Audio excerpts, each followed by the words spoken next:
Bismillahirrahmanirrahim. Assalamualaikum warahmatullahi wabarakatuh.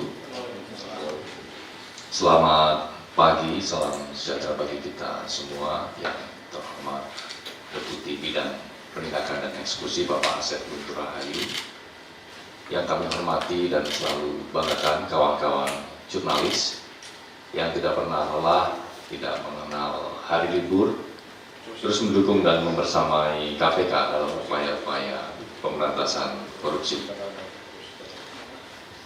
Pada hari Minggu pagi ini, 11 Januari 2026, kami akan menyampaikan secara lengkap terkait dengan kegiatan penangkapan yang KPK lakukan terhadap terduga pelaku tindak pidana korupsi berkaitan dengan pemeriksaan pajak di lingkungan Direktorat Jenderal Pajak Kementerian Keuangan tahun 2021-2026. Selanjutnya kepada Pak Deputi Bapak Asep Guntur Rahayu, kami silakan untuk menyampaikan secara lengkap terkait dengan kronologi konstruksi dan pihak-pihak yang ditetapkan sebagai tersangka.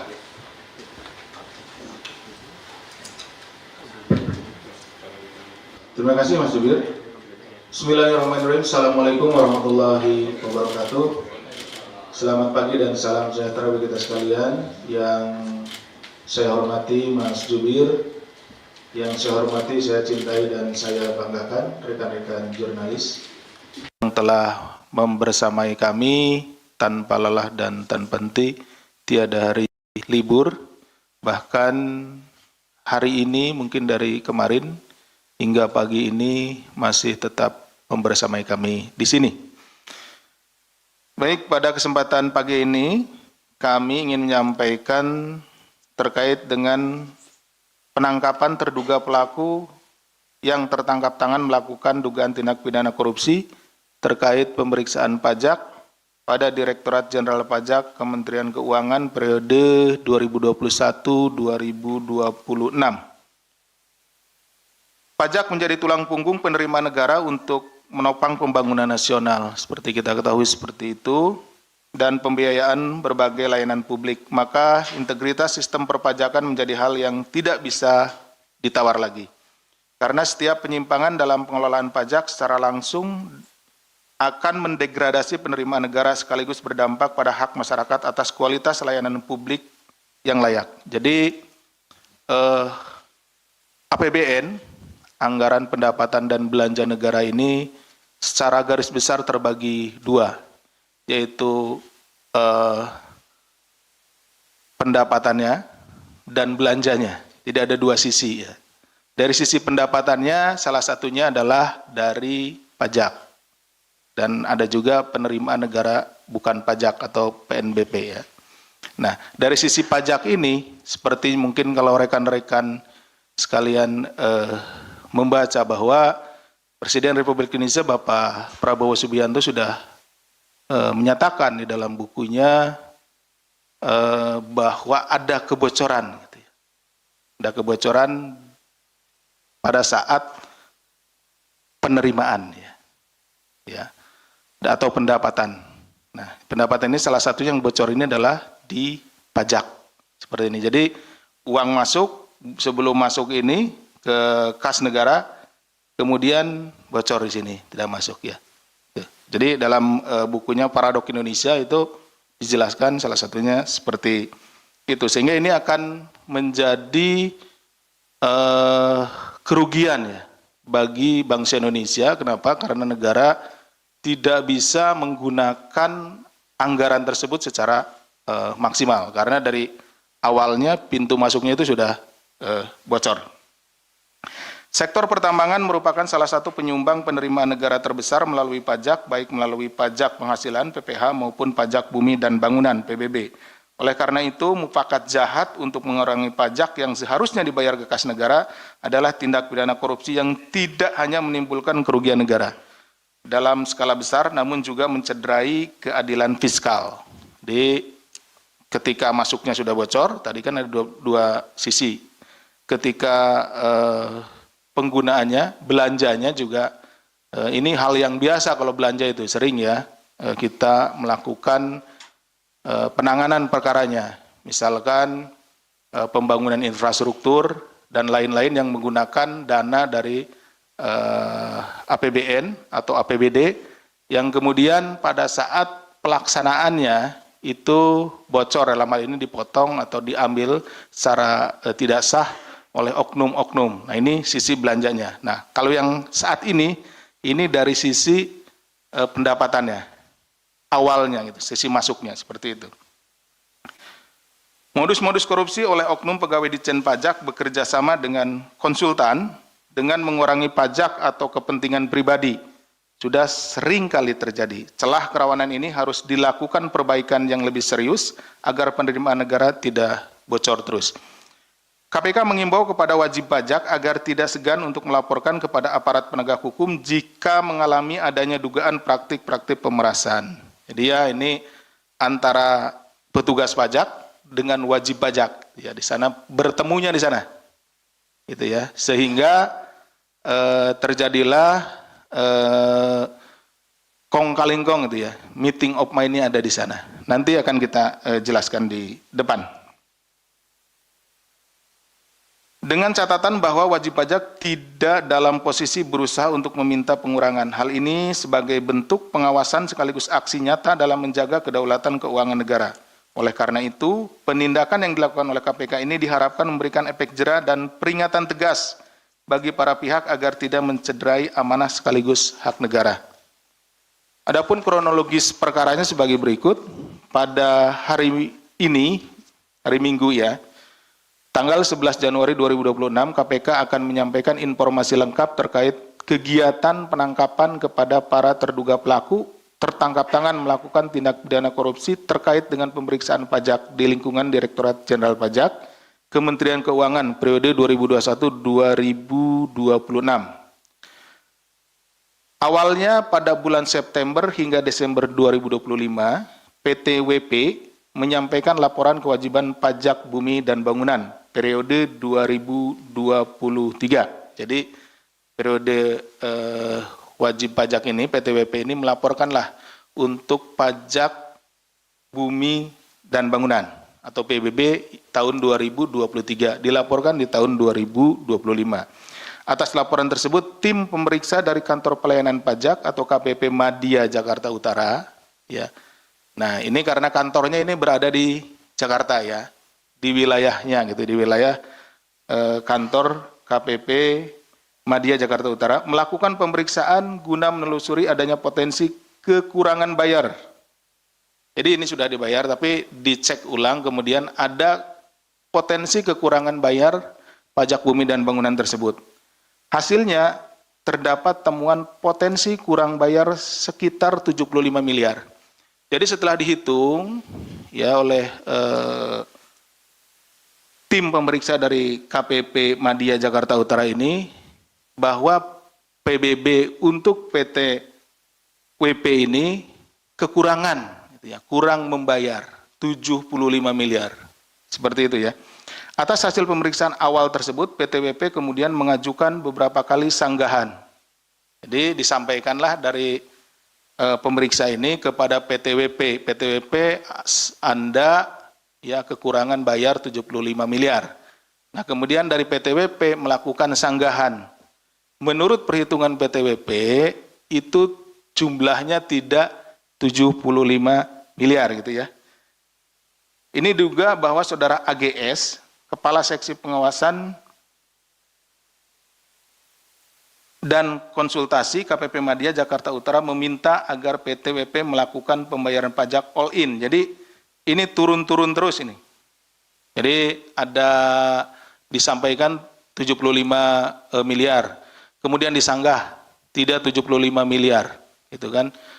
Sampailah turun, gitu ya, oleh saudara AGS ini bahwa ya sudah, Anda PTWP membayar all in sebesar 23 miliar. 23 miliar ini dibagi 15 miliar untuk kekurangan pajaknya dan dia juga ya oknum ini minta pi sebesar 8 miliar, jadi dijumlahkan. Ya, jadi rekan-rekan sekalian, dari 75 miliar ini, ya, Tadi disampaikan di awal hasil pemeriksaannya 75 miliar kurang bayarnya. Kemudian disanggah, turun lagi, disampaikan, disanggah, dan terus seperti itu sampai terakhir menjadi 15 miliar. Ya, dari 75 miliar jadi 15 miliar. Berarti ada kebocoran sekitar atau ada bargaining di situ, ya. Tawar-menawar di situ, turun 60 miliar. Hilang 60 miliar kan seperti itu. Nah, atau sekitar 80% ya. Jadi yang hilang itu sekitar 80%. 60 miliar dari 75 miliar. Nah, atas penurunan tersebut, ya, si oknum ini, AGS ini minta bagian gitu ya, minta bayaran ke PT WP ini 8 miliar. Seperti ini, ya. Jadi all in yang dimaksudkan itu bahwa dari 23 miliar, 8 miliar untuk fee, ya, saudara AGS, serta dibagikan kepada para pihak di lingkungan Dirjen Pajak.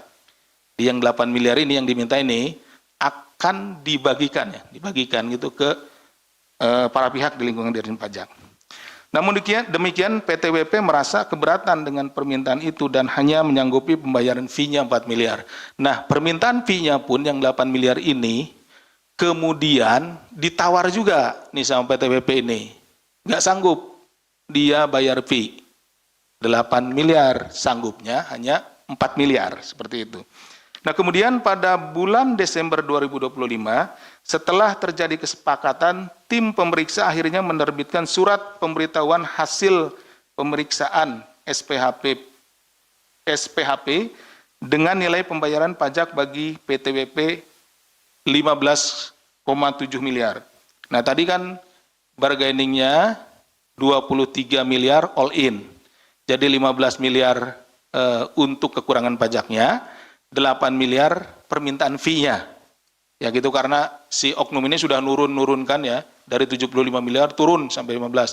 Tapi akhirnya di Desember dikeluarkanlah surat pemberitahuan hasil pemeriksaannya yang isinya bahwa PT WP itu kekurangan bayar 15,7 miliar. Jadi sesuai kan, artinya ya beda sedikit lah dengan dari 15 miliar ke 15,7.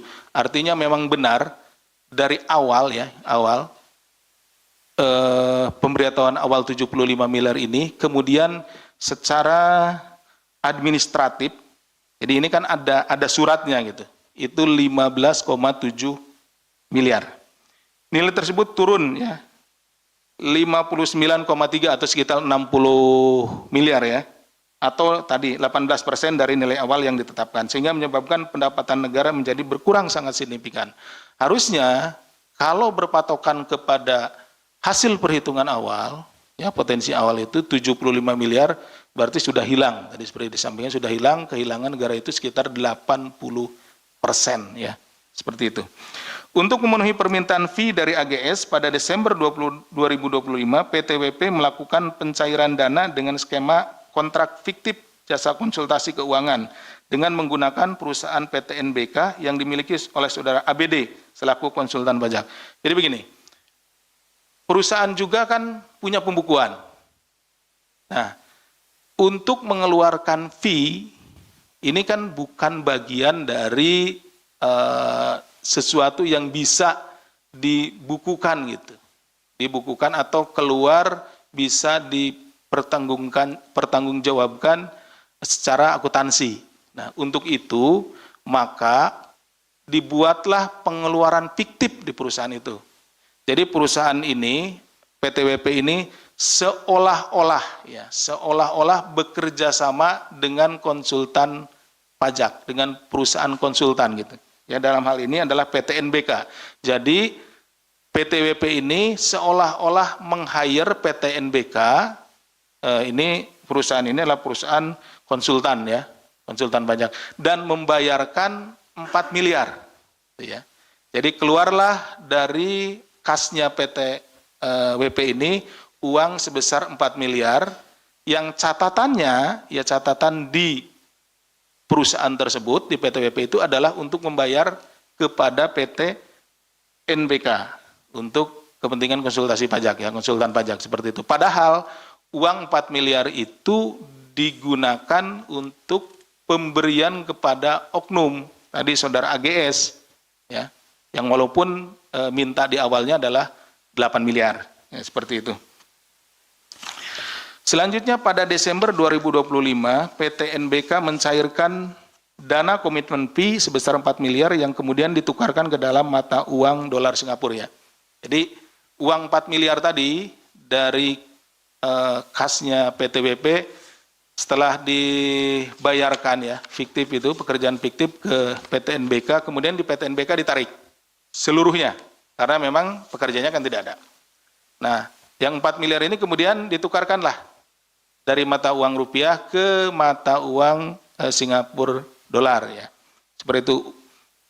Kemudian dana tersebut selanjutnya diserahkan secara tunai oleh ABD. ABD itu tadi kan yang di-hire. Ini konsultannya PT WP, ya, konsultannya.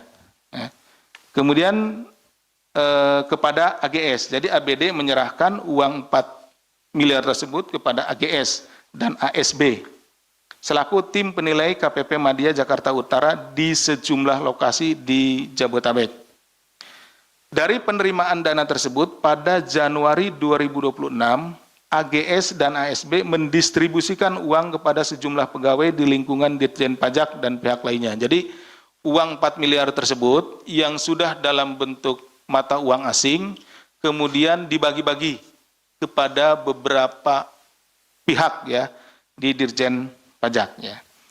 Pada proses pendistribusian ini, tim KPK kemudian bergerak melakukan penangkapan kepada para terduga pelaku yang tertangkap tangan melakukan tindak pidana korupsi pada hari Jumat hingga Sabtu dini hari, yakni tanggal 9 sampai 10 Januari 2026 dengan mengamankan 8 orang. Ya, jadi yang diamankan pada saat tertangkap tangan itu ada 8 orang, yaitu Saudara DWB, Kepala KPP Madya Jakarta Utara, Saudara HRT, Kepala Seksi Pemeriksaan, Penilaian, dan Penagihan KPP Madya Jakarta Utara, Saudara AGS selaku Kepala Seksi Pengawas dan Konsultasi KPP Madya Jakarta Utara, Saudara ASB, Tim Penilai di KPP Madya Jakarta Utara, Saudara ABD selaku Konsultan Pajak, konsultannya PT WP, kemudian Saudara PS, Direktur SDM dan PR PT WP, kemudian Saudara EY selaku staf PT WP, dan Saudara ASP selaku pihak swasta lainnya. Dalam peristiwa tertangkap tangan ini, KPK juga mengamankan sejumlah barang bukti dengan total nilai 6,38 miliar dengan rincian sebagai berikut. Uang tunai sebesar 793 juta, uang rupiah ini, uang tunai dalam pecahan Singapura dolar 165.000 atau setara dengan 2,16 miliar rupiah, dan logam mulia seberat 1,3 kg atau senilai 3,42 miliar. Nah, perlu kami jelaskan di sini, tadi kan pemberiannya 4 miliar. Nah, tapi yang kita amankan sekitar 6,3 miliar lebih. Nah, ada pertanyaan pasti, Pak, yang diberikan yang di deliver 4 miliar tapi ini. Nah, pada saat kami melakukan penangkapan, nah, didapat juga beberapa bukti, ya. Dalam hal ini ada logam mulia, kemudian juga uang yang lain dari para tersangka, gitu ya. Pada saat itu masih terduga, ya, pada saat diamankan, itu yang kemudian diakui oleh para terduga tersebut memang itu juga diperoleh dari hal yang sama, gitu ya. Hal yang sama tapi dalam waktu yang lampau. Jadi dari tempat lain. Jadi tidak hanya dari PTWP ini saja, gitu. Jadi dari beberapa wajib pajak yang lainnya. Sehingga itu juga merupakan bagian dari tindak pidana yang lain, tidak hanya ini. Jadi kami kemudian mengamankannya seperti itu. Selanjutnya dalam dugaan tindak pidana korupsi terkait pemeriksaan pajak di lingkungan KPP Madya Jakarta Utara periode 2001-2006, setelah dilakukan pemeriksaan intensif pada tahap penyelidikan dan telah ditemukan unsur dugaan peristiwa pidananya, maka perkara ini naik ke tahap penyidikan yang kemudian setelah ditemukan kecukupan alat bukti, KPK menetapkan 5 orang tersangka sebagai berikut. Jadi setelah para penyelidik, kemudian penyidik meyakini bahwa ada peristiwa pidananya, dalam hal ini peristiwa pidana korupsi, kemudian dinaikkan ke penyidikan. Selanjutnya terhadap tadi barang-barang yang diperoleh pada saat tertangkap tangan, kemudian dilakukan penyitaan, kemudian dilakukan pemeriksaan terhadap saksi-saksi, ini sudah penyidikan ya, pemeriksaan kepada saksi-saksi, dan berdasarkan kecukupan alat bukti, dalam hal ini ada paling tidak 2 alat bukti ya, itu kami menetapkan 5 orang tersangka. Yang pertama saudara DWB selaku Kepala KPP Madya Jakarta Utara, yang kedua saudara AGS selaku Kepala Seksi Pengawas dan Konsultasi KPP Madya Jakarta Utara, yang ketiga saudara ASB selaku tim penilai di KPP Madya Jakarta Utara, yang keempat saudara ABD selaku konsultan pajak, dan yang kelima saudara EY selaku staf PTBP. KPK selanjutnya melakukan penahanan terhadap para tersangka untuk 20 hari pertama sejak tanggal 11 hari ini sampai dengan 30 Januari 2026. Penahanan dilakukan di Rumah Tahanan Negara, Cabang Gedung Merah Putih KPK. Atas perbuatan terhadap saudara ABD dan saudara EY selaku pihak pemberi disangkakan telah melanggar ketentuan pasal 5 ayat 1 huruf A atau huruf B pasal 13 Undang-Undang Nomor 31 Tahun 99 sebagaimana telah diubah dengan Undang-Undang Nomor 20 Tahun 2001 tentang pemberantasan tindak pidana korupsi, junto pasal 20 Undang-Undang Nomor 1 Tahun 2023 tentang Kitab Undang-Undang Hukum Pidana KUHP yang baru. Sementara terhadap saudara DWB, saudara AGS, dan saudara ASB selaku pihak penerima disangkakan telah melanggar ketentuan pasal 12 huruf A atau huruf B atau pasal 12 huruf B besar gratifikasi Undang-Undang Nomor 31 Tahun 99 tentang pemberantasan tindak pidana korupsi sebagaimana telah diubah dengan Undang-Undang Nomor 20 Tahun 2001 tentang perubahan atas Undang-Undang Nomor 31 Tahun 99 tentang pemberantasan tindak pidana korupsi atau pasal 606 ayat 2 Undang-Undang Nomor 1 Tahun 2026 tentang penyesuaian pidana, junto pasal 20 Undang-Undang Nomor 1 Tahun 2023 tentang Kitab Undang-Undang Hukum Pidana KUHP terbaru. Jadi rekan-rekan, karena perkara ini terjadi dalam masa transisi, terjadinya di bulan Desember. Kemudian dilakukan penangkapan, tertangkap tangannya di bulan Januari ya, setelah tanggal 2. Artinya KUHP-nya baru, KUHP-nya juga baru. Jadi ada masa transisi sehingga digunakan pasal-pasal pada undang-undang yang lama dan kemudian juga undang-undang yang baru. Selanjutnya tentunya kami dari Komisi Pemberantasan Korupsi dari Kedeputian Penindakan akan berkoordinasi dan berkomunikasi dengan Kedeputian Pencegahan untuk melakukan pencegahan dan juga perbaikan sistem pada KPP Madya di Jakarta Utara dan akan berkomunikasi dengan Dirjen Pajak pada khususnya. Demikian yang bisa kami sampaikan. Terima kasih. Assalamualaikum warahmatullahi wabarakatuh. Saya kembalikan ke Pak Jubir. Waalaikumsalam. Baik, terima kasih Pak Deputi yang telah menjelaskan secara lengkap terkait dengan penangkapan para terduga pelaku tindak pidana korupsi berkaitan dengan pemeriksaan pajak di lingkungan Direktorat Jenderal Pajak Kementerian Keuangan, di mana KPK kemudian menetapkan 5 orang sebagai tersangka, yaitu saudara DWB selaku Kepala KPP Madya Jakarta Utara, AGS selaku Kepala Seksi Pengawasan dan Konsultasi atau Waskon KPP Madya Jakarta Utara, saudara ASB selaku tim penilai di KPP Madya Jakarta Utara, saudara ABD selaku konsultan pajak, dan juga saudara EY selaku staf PTWP. Yang selanjutnya kepada para tersangka dilakukan penahanan untuk 20 hari ke depan, mulai hari ini 11 Januari hingga tanggal 30 Januari 2026.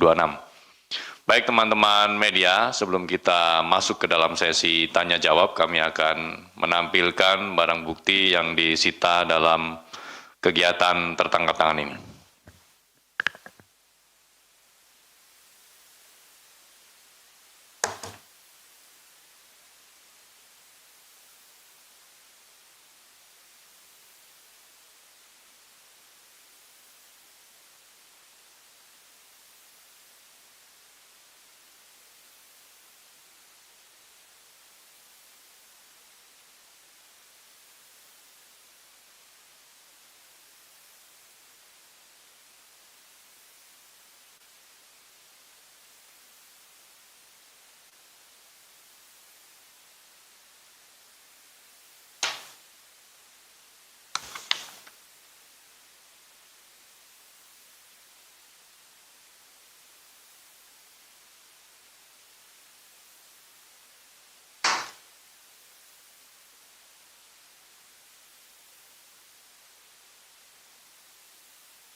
Barang bukti yang ditampilkan pada kesempatan ini yaitu uang tunai dalam bentuk rupiah senilai 793 juta rupiah, kemudian uang tunai dalam bentuk dolar Singapura senilai 165.000 atau setara dengan 2,16 miliar. Yang ketiga, barang bukti dalam bentuk logam mulia seberat 1,3 kilogram atau senilai dengan nominal 3,42 miliar rupiah. Barang bukti ini diamankan dari sejumlah pihak. Yang pertama dari AGS, yang kedua diamankan dari ASB, kemudian DWP, HRT, dan juga saudara EY.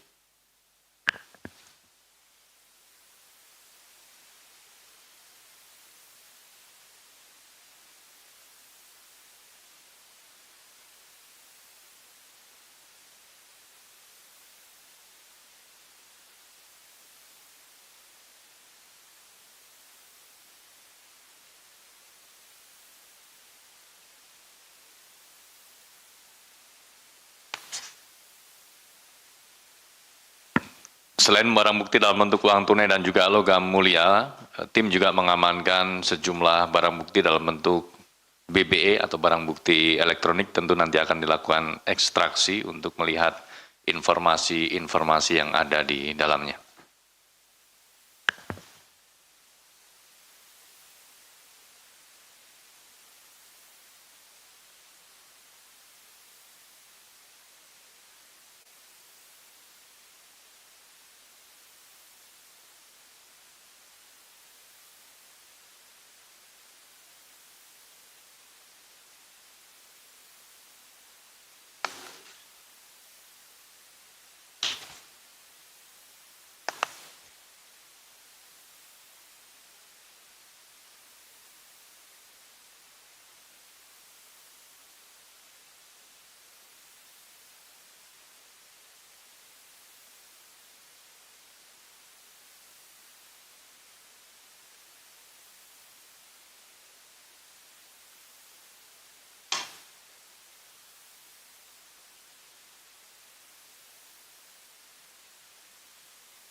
Baik, terima kasih.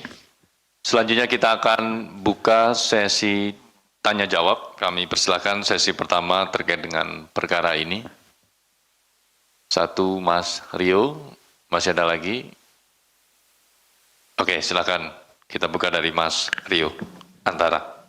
Ya, pagi Pak Asep, Mas Budi. Pagi. Sedikit aja soal ini kan yang ditangkap dan yang jadi tersangka adalah baru staf dari PT WP gitu ya. Nah ini gimana untuk jajaran direksi atau manajerialnya gitu? Apakah emang dugaan suap ini cuma terjadi atau dilakukan oleh staf PT WP itu saja gitu? Yang kedua, ini kan perusahaan tambang yang berlokasi di Maluku kalau nggak salah. Nah ini apakah juga KPK membuka peluang untuk memanggil atau mungkin memeriksa Pemda setempat gitu untuk mengonfirmasi beberapa hal. Karena kan berkaca dari kasus suap IUP Kaltim juga kan ada modus-modus dugaan suap juga kan di pertambangan ini. Terima kasih. Baik, 2 poin dari Mas Rio. Ada lagi kawan-kawan? Cukup sepertinya sudah mewakili dan sudah sangat jelas disampaikan oleh Pak Deputi. Silakan, monggo Pak Deputi. Terima kasih Mas Rio. Selamat pagi rekan-rekan sekalian. Ya sebelum lebih jauh menjawab, izinkan saya menyampaikan selamat tahun baru dan selamat merayakan Natal bagi rekan-rekan yang merayakan. Baik, ini Mas Rio ada 2 pertanyaan. Yang pertama adalah dari pihak PT WP ya, baru stafnya saja gitu kan. Bagaimana dengan direksinya? Jadi begini, saat ini ya sampai saat ini kita berdasarkan kecukupan alat bukti dan juga peran yang kita peroleh dari keterangan saksi-saksi itu 2 orang ya kalau tidak salah, 2 orang ya. 2 orang ini dari staf PT WP inilah yang memenuhi kriteria untuk ditetapkan sebagai tersangka. Tapi ini kan baru 1 kali 24 jam nih. Kita harus menetapkan dari 8 ya yang kita Diamankan 8. yang diamankan 8 ini ditetapkan 5 orang. Jadi dalam tempo 1 kali 24 jam tentunya ya ini proses penyidikan ini akan terus berlanjut seperti itu. Jadi Mas Rio nanti kita juga sama ini. Di sini kan staf. Nah, bagaimana uang itu bisa keluar kan tentu harus punya kewenangan kan gitu ya untuk mengeluarkan jumlah uang, kemudian memutuskan, kewenangan untuk memutuskan, membayar dan lain-lainnya gitu kan. Karena uang 4 miliar itu bukan uang yang kecil. Tentunya kami akan perdalam dan kami juga merasa bahwa tentunya ya terkait dengan tadi tugas dan tanggung jawab kewenangan yang dimiliki dan lain-lain. Nah, staf-staf inilah hanya sebagai petugas lapangannya saja. Tapi sampai saat ini informasi dan keterangan yang kita peroleh gitu ya dan juga didukung oleh kecukupan alat bukti 2 orang ini dulu. Tapi tentunya tidak akan kita akan terus mendalaminya. Kemudian lokasinya di Maluku, betul. Ini PT WP itu untuk daerah operasinya. Tadi kenapa KPP-nya di Jakarta? Karena kantornya ada di sini gitu ya, terpusatnya seperti itu. Kemudian apakah membuka peluang untuk meminta keterangan atau ini? Nah, kita fokus ke tindak pidana korupsi terkait dengan masalah pajaknya. Jadi di sini, ya kejadiannya di sini, lokusnya di Jakarta, kemudian juga peristiwa tindak pidana korupsinya itu penyuapan sejauh ini. Tapi tentunya di dalam penyidikan, ya apabila ditemukan tindak pidana lain atau perkara tindak pidana korupsi lain, ya yang menyangkut pihak yang di sininya para pihak baik dari DJP Dirjen Pajak maupun juga dari PTWP tentu kita akan dalami. Demikian Mas Rio, terima kasih. Baik, terima kasih Pak Deputi yang telah menjelaskan pertanyaan dari Mas Rio Antara. Kami buka lagi jika masih ada pertanyaan. Silakan Mas Metro TV. Mohon namanya Mas. Perkenalkan aku Joy dari Metro TV. Mas Jo ya. Mau Mas Jo nih mirip sama ini, yang ini Jo juga di depan. Ya agak beda. Jo siapa yang belakang nih? baik Oke, Pak, Mas Jo. mau bertanya dalam kasus ini apakah akan menggunakan KUHP yang baru dan jika iya berarti penegasan aja Pak, berarti untuk pihak swastanya juga akan ditindak ya Pak sesuai dengan KUHP yang baru. Ya, Baik, Terima kasih. Ada lagi Mas Jo? Cukup. 1 poin ya. Ada lagi kawan-kawan? Cukup. Baik, monggo Pak Deputi. Baik, terima kasih Mas Jo. Ini Mas Jo Metro TV, yang ini Mas Jo Garuda. Nah, yang depan ini ada TV. Jadi tadi sudah saya sampaikan sedikit ya bahwa ini perkaranya dalam masa transisi. Terjadinya di Desember nih ya. Mereka pemberiannya di Desember dan lain-lain, kemudian tertangkap tangannya di Januari selepas tanggal 2 gitu ya. Tentunya untuk penanganan perkaranya kita ada petunjuknya sendiri di masa-masa transisi ini. Tadi ada, kalau Mas Jo mungkin dengarkan, kita ada pasal-pasal di Undang-Undang Tipikornya, tapi ada juga pasal-pasal di undang-undang terbaru ya, KUHP dan KUHP yang baru seperti itu. Jadi masih masuk ke situ gitu ya, seperti itu. Jadi ada dua-duanya sudah kita adopsi di situ gitu ya. Termasuk juga mungkin kalau rekan-rekan bertanya, agak beda hari ini gitu ya. Apa namanya, konvers hari ini agak beda. Gitu. Kenapa? Misalkan, loh kok nggak ditampilkan para tersangkanya. Nah itu salah satunya kita juga sudah mengadopsi KUHP yang baru gitu ya. Bahwa KUHP yang baru itu lebih fokus kepada hak asasi manusia gitu. Jadi bagaimana perlindungan terhadap hak asasi manusia, ada asas pradugata bersalah kan itu, seperti itu yang dilindungi dari para pihak. Jadi tentunya juga itu kami sudah ikuti gitu, seperti itu. Nah, apakah pihak ini akan akan di swasta? Tadi ada swastanya juga. 2 orang kan udah ada tuh swastanya, dari 5 itu 3 dari pajaknya, yang 2 dari swastanya gitu. Ada kalau konstruksinya sama saja sebetulnya. Konstruksinya suap, ada pemberinya, ada penerimanya secara umum, tapi tentu saja penggunaan pasal-pasalnya ini di masa transisi menggunakan ada 2, kita mengadopsi yang lama kemudian juga yang baru. Nanti selepas tanggal 2 ini ke depan gitu ya, ketika perbuatannya terjadi setelah berlakunya undang-undang yang baru dan semuanya terjadi setelah itu, maka kita full akan menggunakan undang-undang yang baru. Demikian.